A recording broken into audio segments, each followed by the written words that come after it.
What's up, YouTube? It's your girl Shayla T, and welcome back to another Mommy Monday. It's been a while since I've done a Mommy Monday, so I'm excited. So if you have kids like me, or if you take care of kids, you neighborhood kids, whatever, kids, if you're around children, sometimes you have to make difficult decisions regarding their future. That's just what it is. So I'm gonna have a special guest at the end of this video, so stick around so you can see the special guest. But I'm gonna tell you why I chose to I'm gonna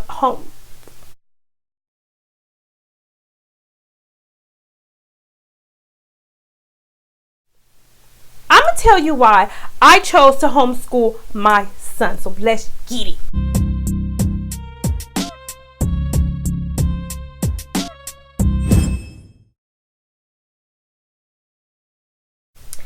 Okay, so as you've seen in the title, I caught myself in the other videos. I say the title, but the title is down here. So as you've seen in the title, this is going to be why I chose to homeschool my son.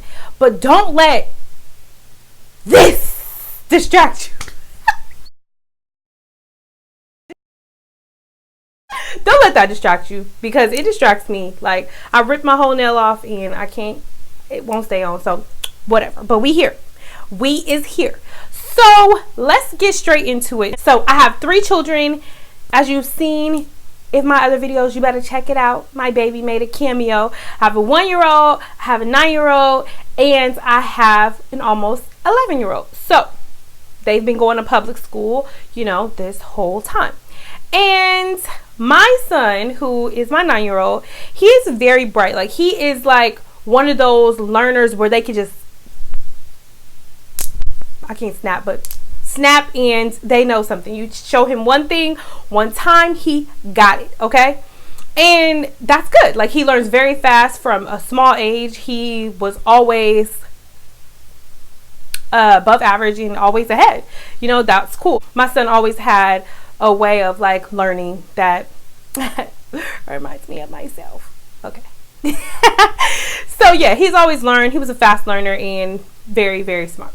So on the opposite side of the spectrum, as far as behavior, like, it's so crazy because it's very true. Like, you could raise your kids in the same environment, do the same thing, whatever, and they all gonna have different personalities, different strengths and weaknesses. And the thing that he usually struggled with was behavior. Like, he's not bad. Like, when I go to the store or if I go wherever with the kids, they always say, "Oh my gosh, your kids are so well behaved. Look at those sweet kids." So they are well behaved, but he's always, just doing something, which you hear a lot of people say about their kids. You always got that kid that's they just always doing something. He's one of them.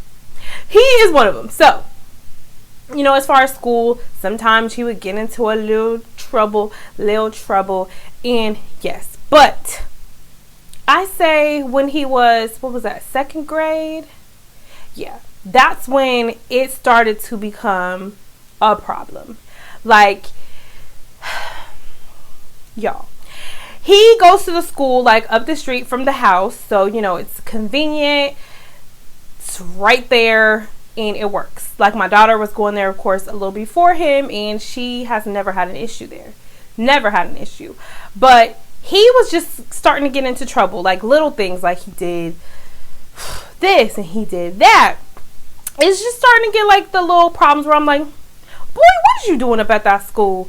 I don't like to be playing the whole, my kids, they don't do no wrong, they can't do no wrong, don't be coming for my child. Like, all kids are going to do something. They're going to be disruptive. At some point, they might do something. Granted, like I said, my daughter, she don't really get in trouble. And that's just honest facts. She doesn't really get in trouble. She had a couple issues, but she doesn't get in trouble. But with my son, he was constantly having phone calls home. Now, his teacher in the 2nd grade was amazing. Like, when your kids have that one teacher and it's just like, dang, you a good teacher. He kind of knew how to work with them, and I knew if he was calling, I knew if that teacher was calling, it was an issue, but rarely did he call. It was usually always the principal or the assistant principal. You know, they say they had to get him out of class. He had a conflict, blah, blah, blah, blah, blah, blah. So, you know, I was always trying to address it, working at home. Me and his dad, we would sit down, we would talk to him. Like, I'm not into the whole whoopings. So I don't do that, but I would definitely talk to him, try to figure out what's going on. You know, we did learn that, you know, he didn't have as many friends. Like, my daughter is way more social, and he didn't have that many friends. So that became an issue at some point. But I'm just like, okay, that's not an excuse to act out. And he loves attention. That's one thing I realized is my son, he loves attention. So that could have been part of the reason. But again, we just always tried to communicate with him about making good choices, all that jazz, blase, blase. So that was second grade. Coming into third grade, it got progressively worse.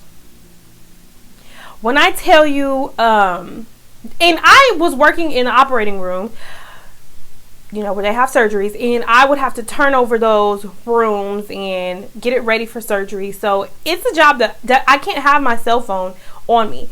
And they literally will call every day. When I tell you every day, it was an issue every single day. And this went on for months. He did that. He did that. A lot of the times I found, which I know I am not a teacher, and I know, you know, that is a high stressful, high powered job. And I'm not going to sit here and say that these teachers is lying on my kid and my kid didn't do this. Like, I know very well what my kid is capable of and I know his personality. All my children. I know what sounds like them. It's like you got a sixth sense when you're a parent. Like, you just know. You know what your kids do and you know what they didn't do. But he was always getting into something which caused him to be out of class. So I'm going to let him tell you about, just give you a specific incident where he got pulled out of class for something very petty. Okay, y'all, so this is my special guest. So introduce yourself. My name is Josiah, and I'm homeschooled, and I like it. All right, so that's his words, not my words. But, okay, so right now I'm going to let him tell you about a time, like a silly time that they pulled him out of class. And this is just one example. Again, I got about 8,000 million other reasons, right, that they would pull you out of class. So let him tell you. Okay, so I got pulled out of class for asking somebody to pull their pants up, like literally the whole day. I was like, what? I couldn't even catch the bus. I was like, I'm not even. Okay, but tell them what happened because, okay, I'm a butt in. So I remember that time they had said like, oh, he hurt a child's feelings. That's what they told me. Like, he got in trouble for hurting someone's feelings. But I was like, so what happened?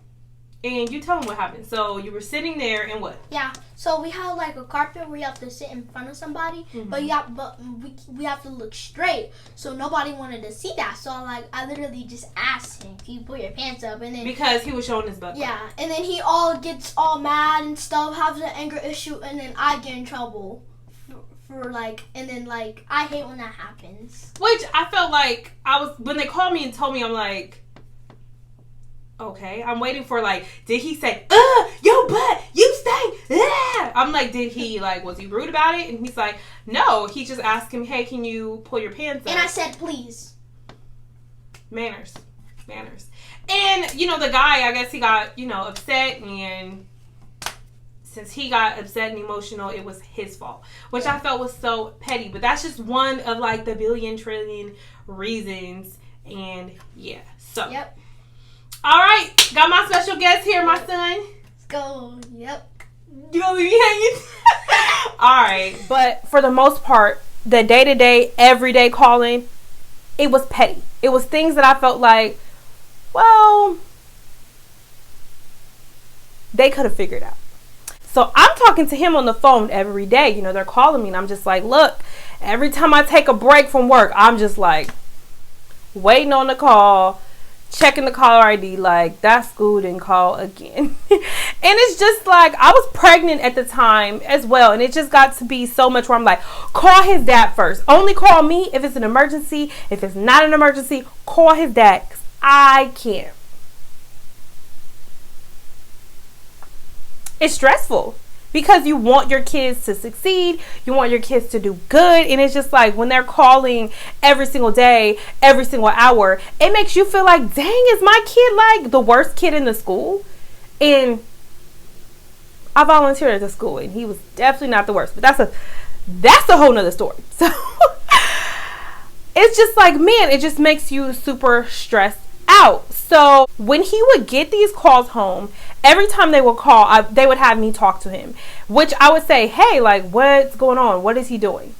And he would be out of class. Oh, they pulled him out of class. He's in the office. Like, does he have work? No, he doesn't have work. We're trying to get it. To make a long story short, when I got his report card, he had been out of class. Brace yourself for this number. And it's not an exaggeration. He had been out of class more than 60 times.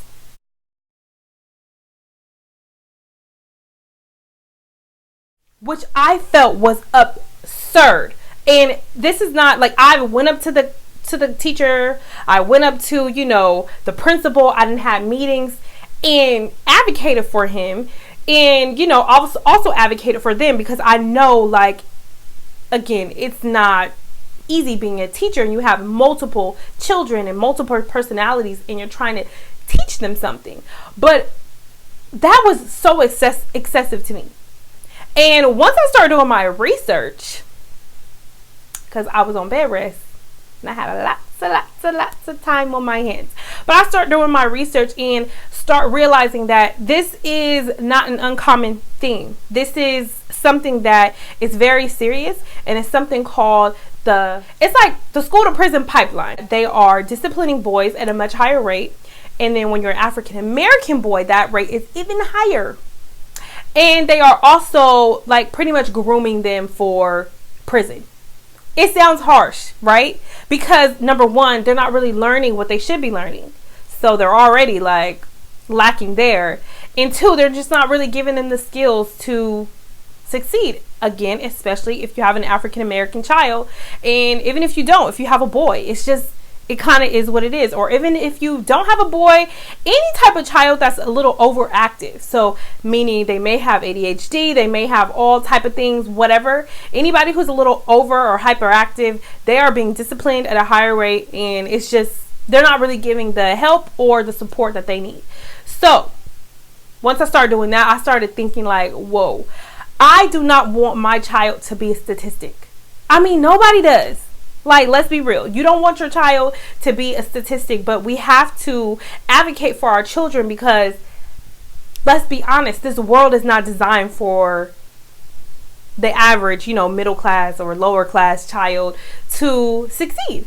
It's just not set up that way, and that's a whole nother topic. Okay. But I wanted to advocate and give my son and all my children the best option possible to have the best quality of life that they want for themselves.